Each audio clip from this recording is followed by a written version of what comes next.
بلاول بھٹو چاہتے ہیں کہ ان کا ہاتھ پکڑ کر اقتدار میں بٹھا دیا جائے۔ ان کے بیانات کو سنجیدہ نہیں لینا چاہیے۔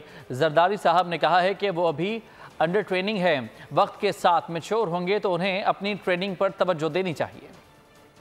بلاول بھٹو صاحب چاہتے ہیں کہ ان کا ہاتھ پکڑ کے کوئی انہیں اقتدار میں بٹھا دے۔ ان کے بیانات کو اس لیے سنجیدہ نہیں لینا چاہیے چونکہ ان کے خود والد محترم نے کہا ہے کہ ابھی وہ انڈر ٹریننگ ہے، تو وہ وقت کے ساتھ ساتھ میرا خیال ہے زیادہ میچور ہو جائیں گے، تو ابھی انہیں اپنی ٹریننگ پہ توجہ دینی چاہیے۔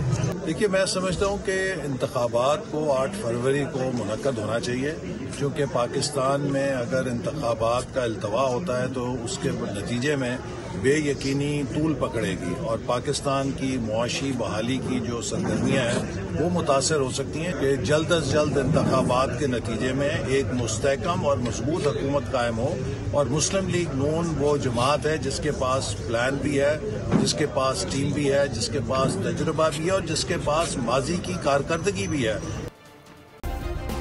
سبسکرائب کریں اور بیل دبائیں تاکہ کوئی خبر رہ نہ جائے۔